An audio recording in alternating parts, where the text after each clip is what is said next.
welcome back to yet another lecture of a class 11th.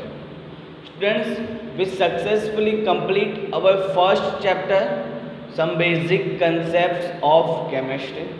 Now we are going to start our chapter number 4, chemical bonding and molecular structure. ठीक है ना, chemical bonding and molecular structure we are going to start. इस chapter को study करने के बाद इन सभी question के आंसर जो है, जो आपके दिमाग में पहले से घूम रहे होंगे, वो आपको मिल जाने वाला है। ठीक है, आपको पता चल जाएगा कि जो एटम्स होते हैं वो कंबाइन क्यों होते हैं, क्यों एक अकेला एटम इंडिपेंडेंटली एस्टैब्लिश नहीं होता, क्यों इंडिपेंडेंटली वो एग्जिस्ट नहीं करता। ठीक है, और वो कंबाइन कैसे होते हैं, ऐसे कौन से फोर्सेस होते हैं, या क्या मतलब कि इन दोनों के दो एटम के बीच में क्या होता है कि जिससे वो क्या होते हैं, कंबाइन होते हैं। उसके बाद आपको पता चल जाएगा कि कुछ एटम्स जो होते हैं कुछ ही रेशियो में एक दूसरे के साथ कंबाइन हो सकते हैं, ठीक है, और कुछ नहीं हो सकते। और थर्ड होगा कि सभी मॉलिक्यूल के पास एक डिफाइनाइट शेप होगा। ठीक है, सभी मॉलिक्यूल्स के पास उसका एक फिक्स्ड शेप होगा। तो वो किस वजह से होगा, उसके लिए भी जो हाइब्रिडाइजेशन वाला पॉइंट है वो आपको पता लगेगा, तब आपको पता चलेगा कि मॉलिक्यूल जो है वो उनका फिक्स्ड शेप क्यों होता है। ठीक है, तो ये चैप्टर पढ़ने के बाद इन सभी क्वेश्चन के आंसर जो है वो आपको पता चल जाएगा। ठीक है, आज का जो लेक्चर है वो बहुत ही ज़्यादा बेसिक होगा। इस लेक्चर में हम देखेंगे कि एटम्स और मॉलिक्यूल्स के बारे में कुछ पढ़ने वाले हैं, और लास्ट में हम एक थियरी है जो आपके साथ डिस्कशन करने वाले हैं। ठीक है, तो अब हम स्टार्ट करते हैं फर्स्ट पॉइंट्स। ठीक है, तो स्टूडेंट्स, आप जिस क्लास में बैठ के पढ़ते हो वहाँ पे आपके साथ आपके बहुत सारे फ्रेंड्स होंगे। ठीक है, बहुत सारे क्या होते हैं, फ्रेंड्स होते हैं। उसमें से कुछ फ्रेंड्स ऐसे होते हैं जो क्या चाहते हैं कि वो अकेले ही बैठे। ठीक है, ये आपके क्लास में पढ़ता हुआ एक स्टूडेंट है, ये चाहता है कि मैं किसी के साथ फ्रेंडशिप नहीं करूँ, मैं अकेला ही बैठना चाहता हूँ, मैं अकेला ही खुश हूँ। ठीक है ना, वो नहीं चाहता कि मैं किसी की हेल्प लूँ स्टडी के लिए, मुझे खुद को सब आता है। तो ये क्या बोलता है कि मैं कंप्लीट हूँ, मैं क्या हूँ, तो कंप्लीट हूँ, मतलब मुझे क्या सब आता है, इसने ऐसा बता दिया। बाकी मोस्ट ऑफ द बच्चे क्या होता है कि वो ग्रुप्स बना लेते हैं। ठीक है, ग्रुप्स बन जाता है, मतलब ग्रुप से हमारा मतलब है कि बहुत सारे बच्चों के बीच में क्या हो जाता है, फ्रेंडशिप हो जाती है। ठीक है ना, अच्छी बॉन्डिंग हो जाती है। ठीक है ना, तो ये लोग क्या करते हैं, ये ऐसा बताता है मेरे पास सब है, मुझे सब आता है, ये बच्चा ऐसा बताता। और यहाँ पे क्या होता है, जो ग्रुप्स में बच्चे होते हैं, तो इस बच्चे को कुछ नहीं आता तो ये बच्चा उसको सिखाएगा, और इसको कुछ नहीं आता तो ये इसको सिखाएगा। मतलब कि कुछ ना कुछ अपने नॉलेज को, ठीक है, मतलब कि उनको कुछ पता है, उनको क्या, उसको क्या करते हैं वो लोग, शेयर करते हैं। शेयर करने की वजह से उनके बीच में बहुत ही अच्छी क्या हो जाती है, बॉन्डिंग हो जाती है कि नहीं, ये तो मुझे ये सब सिखाता है, तो मेरे लिए तो ये फ्रेंड के, अगर मैं इसके साथ फ्रेंड बन जाता हूँ तो मुझे स्टडी में क्या मिलेगी, थोड़ी बहुत हेल्प मिलेगी। इसकी वजह से वो क्या कर जाते हैं, तो अच्छी इनके बीच में क्या आ जाती है, तो बॉन्डिंग आ जाती है। इन सबके बीच में क्या आ जाती है, तो अच्छी बॉन्डिंग हमें देखने को मिलती है। ठीक है, तो उसी तरीके से हमारे पीरियोडिक टेबल में, ठीक है, अगर आपने चैप्टर नंबर 3 क्लास 11 का chapter number 3 some basic classification of elements वाला अगर चैप्टर आपने पढ़ा है तो आपको पता होगा पीरियोडिक टेबल कुछ इस तरीके का आता है। ऐसा क्या है, तो कुछ पीरियोडिक टेबल जो है वो कुछ इस तरीके का आता है। ठीक है, यहाँ पे लास्ट में जो ये एटम होते हैं, इस पीरियोडिक टेबल में आपको अगर मैं ग्रुप बताऊँ तो ग्रुप होते हैं 18, और जो पीरियड्स होते हैं वो होते हैं 7। ग्रुप होते हैं 18 और पीरियड्स होते हैं 7। यहाँ पे जो ये ग्रुप होता है, ये ग्रुप होता है ग्रुप नंबर 18। जो ग्रुप नंबर 18 होता है उसको हमने बोला है नोबेल गैस। नोबेल गैस हमने उसको बता दिया। नोबेल गैस जो होते हैं वो अनरिएक्टिव होते हैं। अनरिएक्टिव से हमारा मतलब है वो किसी दूसरे के साथ बॉन्डिंग करना नहीं चाहते, किसी दूसरे एटम के साथ वो रिएक्शन करना नहीं चाहते। ऐसा क्यों होता है? क्योंकि नोबेल गैस जो है उनका ऑक्टेट जो होता है वो क्या होता है? तो कंप्लीट होता है। नोबेल गैस का जो ऑक्टेट होता है वो कंप्लीट होता है। ऑक्टेट कंप्लीट होना मतलब उसके आउटर मोस्ट सेल में नंबर ऑफ इलेक्ट्रॉन्स जो होते हैं वो कितने होते हैं? 8 होते हैं। हमारे पास जो आउटर मोस्ट सेल होते हैं उस सेल में मैक्सिमम से मैक्सिमम हम 8 इलेक्ट्रॉन को रख सकते हैं। तो नोबेल गैस के पास जो है वो 8 इलेक्ट्रॉन जो है आउटर मोस्ट सेल में कम होने की वजह से उनका ऑक्टेट जो होता है वो कंप्लीट हो जाता है। इस वजह से उसे अब ना ही इलेक्ट्रॉन चाहिए ना ही इलेक्ट्रॉन वो डोनेट करना चाहता है। इस वजह से ये क्या हो जाता है? तो क्या कंप्लीट हो जाता है, ठीक है ना। इनका ऑक्टेट क्या हो जाता है? तो कंप्लीट हो जाता है। उसकी वजह से ये अनरिएक्टिव होते हैं, ठीक है। इस वजह से ये अनरिएक्टिव होते हैं। इसी वजह से मोस्ट ऑफ द टाइम जो नोबेल गैसेस होते हैं, मोस्ट ऑफ द टाइम जो नोबेल गैस होते हैं वो क्या होते हैं? इंडिपेंडेंटली एग्जिस्ट करते हैं। इंडिपेंडेंटली एग्जिस्ट करते हैं, ठीक है। वो दूसरे एटम के साथ बॉन्डिंग नहीं बनाते। इसी वजह से वो क्या है? तो इंडिपेंडेंटली एग्जिस्ट करते हैं, ठीक है। और यहाँ पे ये जितने भी सारे एलिमेंट है, पहले तो बता दूं हमारे पीरियोडिक टेबल में 118 एलिमेंट्स एग्जिस्ट करते हैं। उसमें से जितने भी नोबेल गैस होते हैं वो इंडिपेंडेंटली एग्जिस्ट करते हैं। और ये सारे जो एलिमेंट होते हैं वो इंडिपेंडेंटली नॉट एग्जिस्ट, ठीक है। ये इंडिपेंडेंटली एग्जिस्ट जो है वो नहीं करते। क्यों नहीं करते? क्योंकि यहाँ पे जो एलिमेंट होते हैं उनका ऑक्टेट कंप्लीट नहीं होता। ऑक्टेट कंप्लीट नहीं होता मतलब कि यहाँ पे जो एलिमेंट है उनके आउटर मोस्ट सेल में, ठीक है। अगर मैं एक एलिमेंट इसको मान लूँ, ये कोई एलिमेंट है उसका न्यूक्लियस है और ये इसका आउटर मोस्ट सेल है, ठीक है। तो इस आउटर मोस्ट सेल में जो इलेक्ट्रॉन होंगे वो 8 मैक्सिमम से मैक्सिमम में 8 रख सकता हूँ। पर यहाँ पे जितने भी ये एलिमेंट है नोबेल गैस को छोड़ के सभी में ये ऑक्टेट मतलब कि आउटर मोस्ट सेल में 8 इलेक्ट्रॉन प्रेजेंट होते नहीं है, कुछ इलेक्ट्रॉन कम होते हैं, ठीक है। तो यहाँ पे क्या होगा? ये सब जो एलिमेंट होंगे वो इस तरीके से, यहाँ पे कैसे आपके क्लास में बच्चों ने ग्रुप बना दिया था, वैसे यहाँ पे भी एटम्स के बीच में क्या बनने वाला है? ग्रुप बन जाएगा। कुछ केस में 2 एटम एक दूसरे के साथ ज्वाइंट होने वाले हैं, कुछ केस में 3 एटम एक दूसरे के साथ क्या करते हैं? तो ग्रुप्स बनाते हैं। यहाँ पे क्या बनाते हैं ये लोग? सॉरी, यहाँ पे दिखाता हूँ, ग्रुप्स बनाते हैं। क्या बनाता है? ग्रुप्स। और ये ग्रुप्स को ही हमने बोल दिया है मॉलिक्यूल।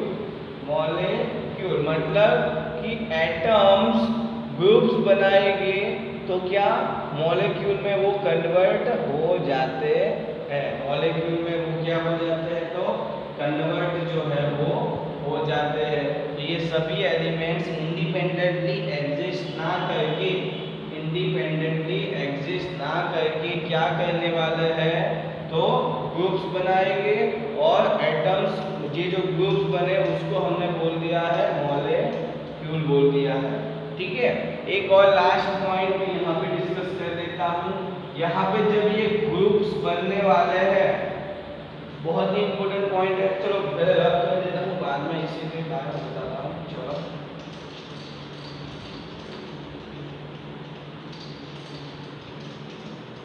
ठीक है, तो अभी आपको पता चल गया होगा कि नोबेल गैस को छोड़ के बाकी के सभी एलिमेंट जो है वो में ये ग्रुप्स बनाएंगे और मॉलिक्यूल्स में कन्वर्ट हो जाते हैं। ठीक है, मॉलिक्यूल्स में क्या हो जाता है तो कन्वर्ट जो है वो हो जाते हैं, मॉलिक्यूल्स में वो कन्वर्ट जो है वो हो जाते हैं। ठीक है, यहाँ पे वापस एक बार बता दूं, ये एटम दूसरे एटम के साथ क्या बना दिया, इसने ग्रुप बना दिया, मतलब कि यहाँ पे हमें मिल गया मॉलिक्यूल। इसको मैं एटम 1 मान लेता हूँ, इसको मैं एटम 2 मान लेता हूँ।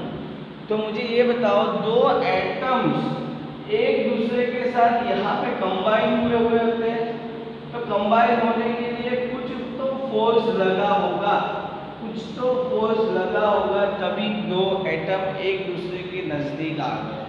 इसी फोर्स को हमने बोल दिया है केमिकल बॉन्ड। केमिकल बॉन्ड मतलब कि कुछ इलेक्ट्रोस्टैटिक अट्रैक्शन एक दूसरे के प्रति लगा होगा। ठीक है, उसी को हमने बोल दिया है केमिकल बॉन्ड। और इसी केमिकल बॉन्ड की पूरे चैप्टर में हम जो है वो बात करने वाले हैं। ठीक है, पूरे चैप्टर में हम इसी केमिकल बॉन्ड के बारे में बात करने वाले हैं। यहाँ पे मैं एक बार बता देता हूँ कौन कौन से केमिकल बॉन्ड्स होते हैं। Chemical bonds are mainly two type. Chemical bonds are mainly two types के होते हैं, इंटर एटम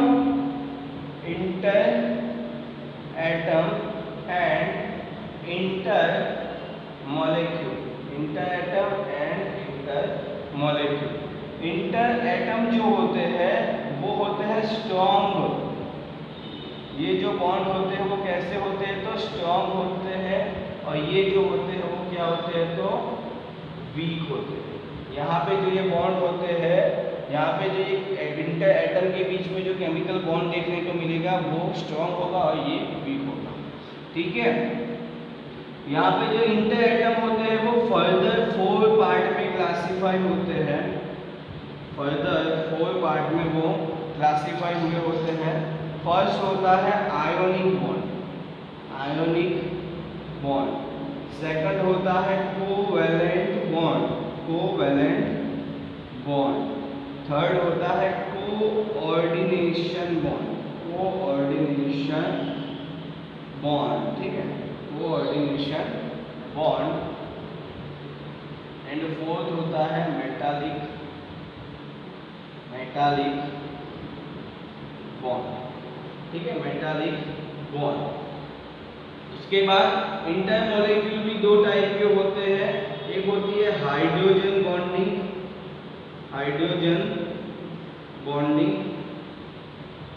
और दूसरे होते हैं van der Waals force of attraction. Van der Waals force of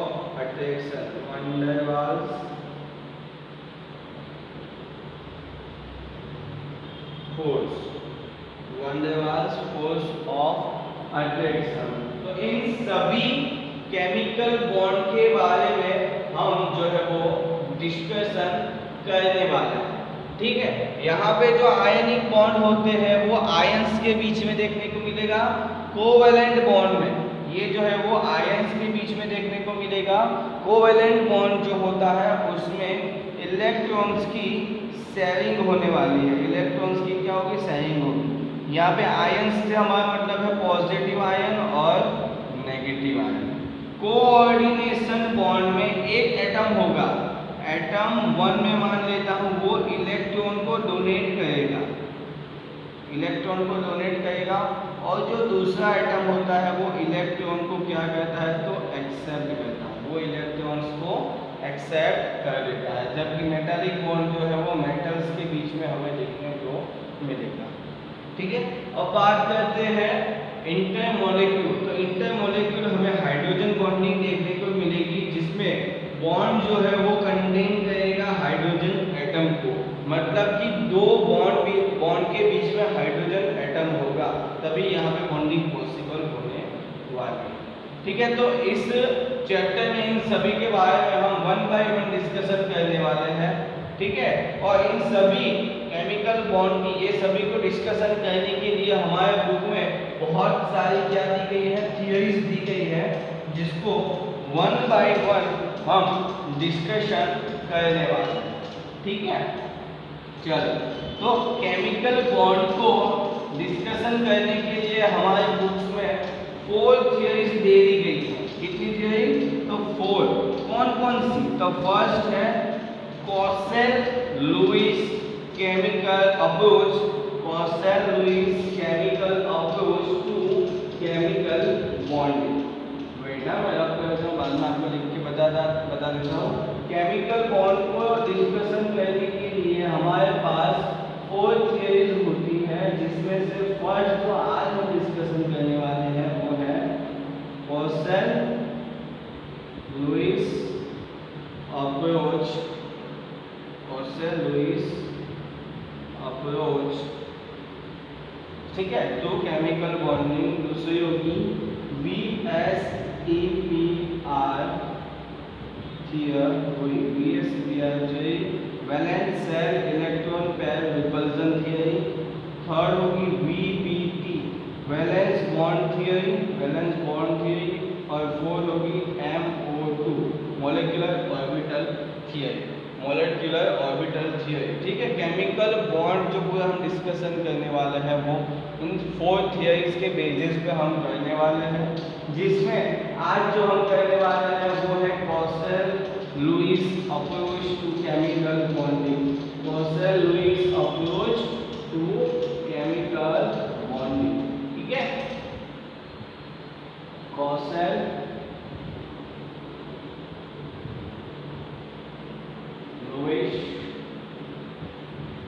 approach to chemical bonding.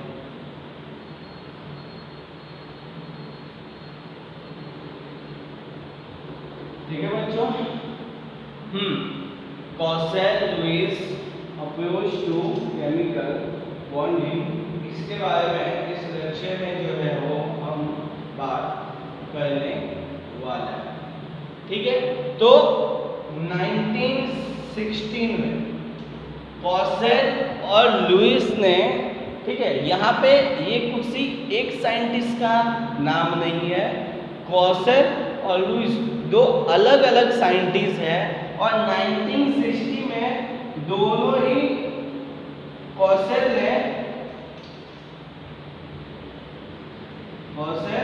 And Lewis ने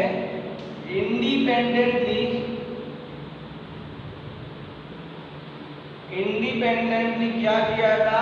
explanation दिया था for formation of chemical bonding. ठीक है, दोनों ही साइंटिस्टों ने 1916 में क्या किया था? तो हमें एक्सप्लेनेशन दिया था कैसे? तो इंडिपेंडेंटली मतलब कॉसेल ने कुछ बताया और लुईस ने कुछ बताया। किसके बारे में? केमिकल बॉन्डिंग के बारे में। ठीक है, यहाँ पे इन दोनों के अप्रोच को साथ में इसलिए बताया है क्योंकि इन दोनों का जो अप्रोच था कुछ हद तक एक दूसरे के साथ रिलेट करता था,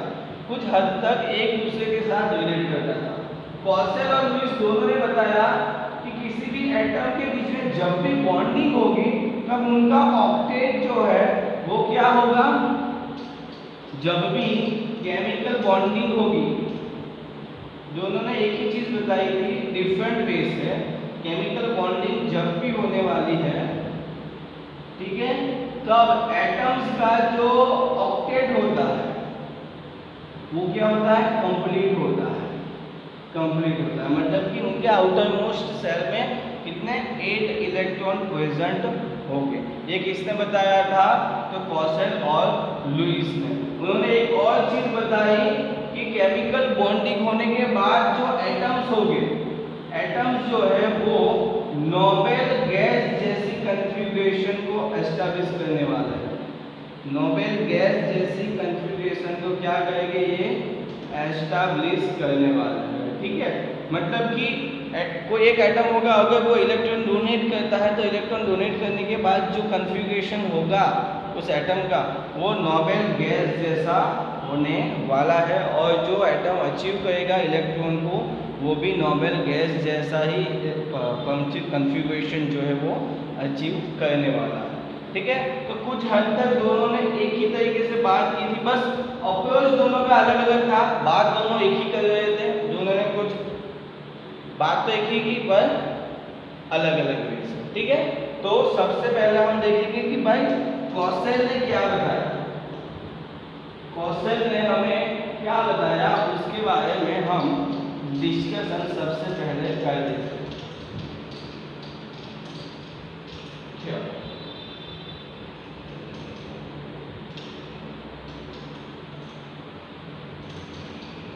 ओके, तो कॉसेल ने जो डिस्कशन किया था उसको हम बता देते हैं कॉसेल पोस्टुलेट, जो एग्जाम में 2 मार्क्स में आ सकता है। कॉसेल पोस्टुलेट लिखने को आपको एग्जाम में 2 मार्क्स में आ सकता है। ठीक है, कॉसेल ने हमें 4 पोस्टुलेट्स बताए थे, उसमें से कॉसेल का जो फर्स्ट पोस्टुलेट था उसने बताया कि हमारे पास जो पीरियोडिक टेबल होता है, हमारे पास जो ये पीरियोडिक टेबल होता है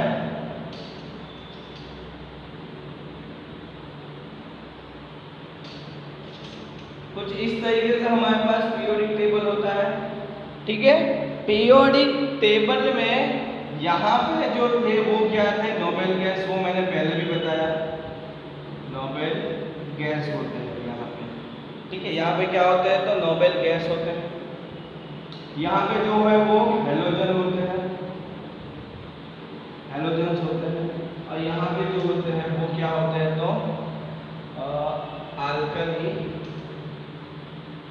अल्कली, तो अच्छे से लिखो सर, अल्कली मेटल होते हैं। ठीक है, यहाँ पे अल्कली मेटल होते हैं, ये हेलोजन होते हैं, और नोबेल गैस, नोबेल गैस का जैसे मैंने बताया ऑक्टेट कंप्लीट होता है। ठीक है, नोबेल गैस में 8 इलेक्ट्रॉन होते हैं आउटर मोस्ट शेल में, और यहाँ पे जो हेलोजन है उसमें होते हैं 7, और अल्कली मेटल में होते हैं 1। अल्कली मेटल में आउटर मोस्ट शेल में क्या होगा, एक ही इलेक्ट्रॉन वहां पे प्रेजेंट होने वाला है। तो हेलोजन ऐसा बताते हैं कि सर अगर मुझे एक इलेक्ट्रॉन मिल जाता है तो मैं क्या करूंगा, नोबेल गैस जैसी इलेक्ट्रॉनिक कन्फिग्रेशन एस्टैब्लिश कर दूंगा और क्या हो जाऊंगा तो स्टेबल हो जाऊंगा। पूरे पीरियोडिक टेबल में जितने भी एलिमेंट है सभी के सभी एलिमेंट स्टेबल होने के लिए क्या करते हैं, कुछ काम वर्क करते हैं, उनको क्या चाहिए, स्टेबिलिटी चाहिए। ठीक है, तो यहाँ पे हम देख सकते हैं कि हेलोजन को अगर एक इलेक्ट्रॉन मिल जाए तो वो स्टेबल हो जाएगा, तो उसी वजह से हेलोजन को बोल दिया गया इलेक्ट्रोनेगेटिव, हाईली इलेक्ट्रोनेगेटिव। जो हेलोजन होते हैं वो सभी के सभी क्या होते हैं तो हाईली इलेक्ट्रोनेगेटिव होते हैं, हाईली इलेक्ट्रोनेगेटिव होते हैं। और अल्कली मेटल जो होते हैं उनके पास आउटर मोस्ट शेल में एक ही इलेक्ट्रॉन होता है, अगर वो एक इलेक्ट्रॉन को भी डोनेट कर दे तो अल्कली मेटल्स से पहले जो नोबेल गैस आता है उसके जैसा इलेक्ट्रॉनिक कन्फिग्रेशन एस्टैब्लिश करके वो स्टेबल हो जाते हैं। इसी वजह से इसको अल्कली मेटल्स को हाईली इलेक्ट्रोपॉजिटिव अल्कली मेटल्स बोला जाता है। हाईली इलेक्ट्रोपॉजिटिव अल्कली मेटल्स जो है वो उसको बोला जाता है। कॉसेल ने क्या बताया कि जो नोबेल गैस है वो हाईली इलेक्ट्रोनेगेटिव हेलोजन एटम्स को और हाईली इलेक्ट्रोपॉजिटिव अल्कली मेटल्स को क्या करता है तो सेपरेट करता है। क्या करता है तो सेपरेट करता है। जो आप यहाँ पे देख सकते हो हेलोजन यहाँ पे होता है, हेलोजन एक इलेक्ट्रॉन गेन करेगा तो नोबेल गैस में कन्वर्ट होगा, और अगर अल्कली मेटल एक इलेक्ट्रॉन लूज करेंगे तो यहाँ पे आपको नोबेल गैस मिल जाएगा। तो फर्स्ट पोस्टुलेट क्या था कॉसेल का कि highly electronegative halogen and highly electropositive alkali metals are separated by noble gas. ठीक है, ये बात बताई थी कौशल ने उसके फर्स्ट पोस्टुलेट में, ये बात हमें किसने बताई थी? तो कौशल ने हमें बताई थी। उसके बाद कौशल ने हमें बताया कि केमिकल बॉन्डिंग जब भी होगी तो पॉजिटिव चार्ज और नेगेटिव चार्ज का जो फॉर्मेशन होगा उसमें इलेक्ट्रॉन जो है वो लूज होगा या इलेक्ट्रॉन गेन होगा, तभी इलेक्ट्रोपॉजिटिव मतलब कि पॉजिटिव आयन और नेगेटिव आयंस जो है वो फॉर्म हो सकते हैं। ये हमें किसने बताया? तो कौशल ने बताया था। ठीक है, इसी चीज़ को हम एग्जाम्पल के साथ समझेंगे कि NaCl में जो केमिकल बॉन्डिंग होगी उसके बारे में समझेंगे। NaCl में सोडियम एटम Cl एटम के साथ क्या करता है? तो कुछ बॉन्डिंग करता हुआ हमें दिखता है। ठीक है, नाइट्रोजन Na, ठीक है, Na रुको यहाँ पे नहीं, चलो ठीक है कर देता हूँ। Na का जो इलेक्ट्रॉनिक कन्फिग्रेशन होता है वो ये हो जाता है निकल। वैसे तो 1s2 2s2 एंड 2p6 होता है, और यहाँ तक क्या होता है? तो ये होता है नियॉन होता है, और ये होता है 3s1। उसी तरीके से यहाँ पे होगा नियॉन 3s2 एंड 3p6 होगा, 3p5 होगा, सॉरी 3p5। तो अगर मैं ये सोडियम का न्यूक्लियस मान लेता हूँ और इसको मैंने क्या बताया? Outermost shell, outermost shell में इसके पास इलेक्ट्रॉन होते हैं कितने? तो 1 इलेक्ट्रॉन सोडियम के पास प्रेजेंट है, जो मैंने यहाँ पे ये दिखाया हुआ है। ठीक है, उसी के बाद ये मैं न्यूक्लियस किसका मान लेता हूँ? क्लोरीन का। ये किसका है? तो सोडियम का। ये किसका है? सोडियम का। तो ये उसका होता है outermost shell. So in this shell we have 7 outermost shell में हमारे पास 7 इलेक्ट्रॉन होते हैं। First, second, third, fourth, fifth, sixth and 7। 1 2 3 4 5 6 7। चलो, तो अब क्लोरीन के पास क्या है? आउटर मोस्ट सेल में 7 इलेक्ट्रॉन्स है। तो अगर क्या होगा ये देखो, इसके पास कितने हैं आउटर मोस्ट सेल में? 7, और इसके पास होते हैं 1। तो अगर ये सोडियम क्या है? अल्कली मेटल है। तो अगर अल्कली मेटल मतलब कि सोडियम, ये जो आउटर मोस्ट में 1 इलेक्ट्रॉन है, अगर इसको दे देता है तो यहाँ पे 7 के बदले हो जाएगा 8 और यहाँ पे आ जाएगा 0। तो यहाँ पे अल्कली मेटल मतलब सोडियम ने उस सोडियम मेटल से पहले यहाँ पे जो नोबेल गैस था उसके जैसा इलेक्ट्रॉनिक कन्फिग्रेशन एस्टैब्लिश कर देता है। और यहाँ पे जो एलिमेंट था, यहाँ पे जो क्लोरीन था, 1 इलेक्ट्रॉन गेन करने के बाद 8 इलेक्ट्रॉन हो जाने की वजह से उसके नेक्स्ट नियॉन के बाद यहाँ पे आता है हीलियम, नियॉन, आर्गन, क्रिप्टन, ज़ेडॉन, रेडॉन। कुछ इस तरीके से हमारे पास नोबेल गैस आते हैं। तो क्या होता है? यहाँ नियॉन होता है तो यहाँ पे होता है सोडियम। सोडियम 1 इलेक्ट्रॉन लूज करेगा और उसके पहले जो नोबेल गैस था उसके जैसी इलेक्ट्रॉनिक कन्फिग्रेशन एस्टैब्लिश कर देगा। ठीक है, मतलब कि Na+ होगा, उसमें इलेक्ट्रॉनिक कन्फिग्रेशन होगी नियॉन जैसी।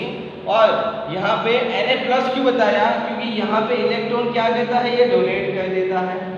इलेक्ट्रॉन डोनेट करेगा मतलब कि इलेक्ट्रॉन लूज करेगा और पॉजिटिवली चार्ज बनेगा, और यहाँ पे इलेक्ट्रॉन को गेन करता है और ये नेगेटिव चार्ज जो है वो बन जाता है। तो यहाँ पे Na जो था वो पॉजिटिव चार्ज बना, Cl था वो नेगेटिव चार्ज बना, पर Cl की इलेक्ट्रॉनिक कन्फिग्रेशन कुछ इस तरीके से हो गई, नियॉन 3s2 3p6, और ये हो जाती है आर्गन।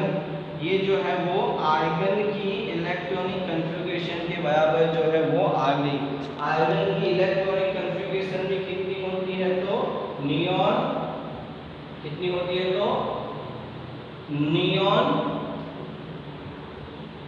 3s2 3p6 और यहाँ पे है तो हमारे पास आर्गन। ठीक है, तो सोडियम ने उसके पहले नोबेल गैस था, उसकी इतनी इलेक्ट्रॉनिक कन्फिग्रेशन अचीव की और Cl माइनस थे उसके बाद जो वो नोबेल गैस आता है उसकी जैसी इलेक्ट्रॉनिक कन्फिग्रेशन जो है उसने क्या कर ली तो अचीव कर लेता है।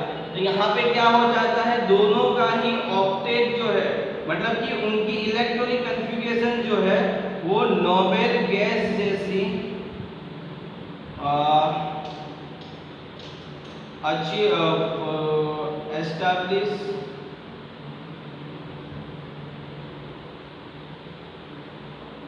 इलेक्ट्रॉनिक उसको छोड़ो, जाने दो, वो बाद में बताऊंगा। तो यहाँ पे आपको पता चल गया कि नेक्स्ट यहाँ पे पॉजिटिव चार्ज जो है वो नोबेल गैस जैसी इलेक्ट्रॉनिक कन्फिग्रेशन एस्टैब्लिश कर देते हैं और जब Cl माइनस होते हैं वो भी नोबेल गैस जैसी इलेक्ट्रॉनिक कन्फिग्रेशन जो है वो बता देते हैं।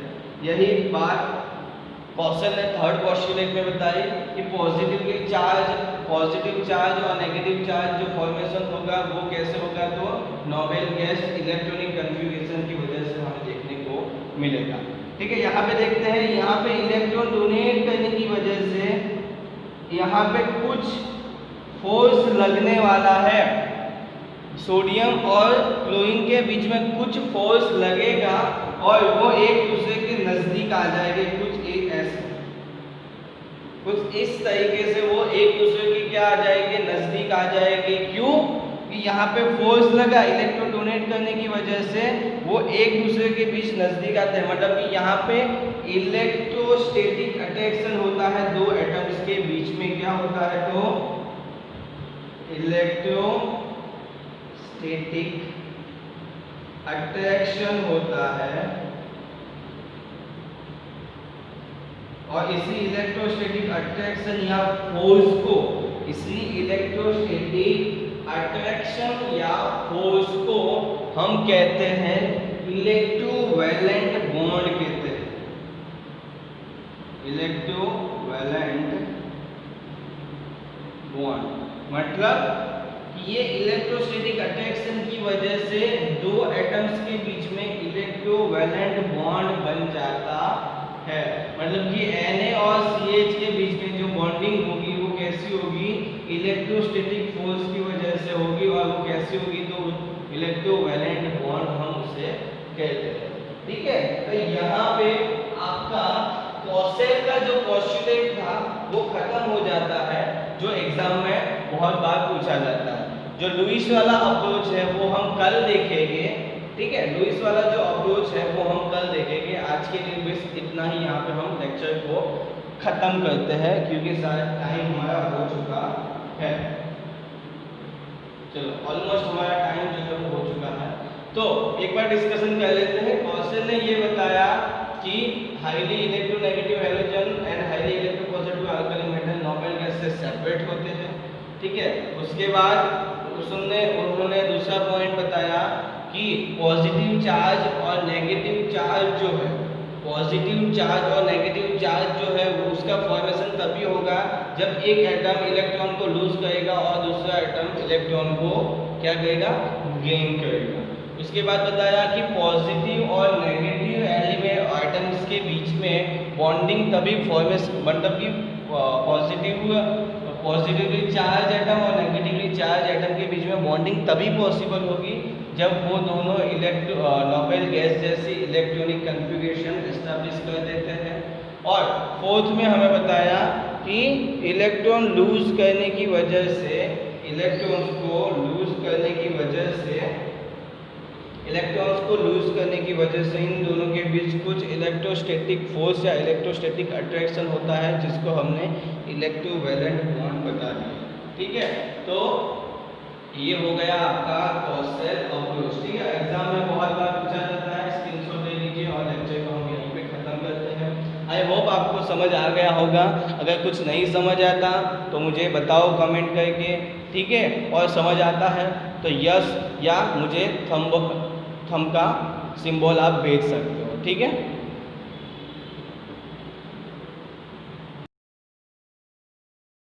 like and share my videos with your friends, give comments, also subscribe my YouTube channel Aditya Shinde. Thank you for watching.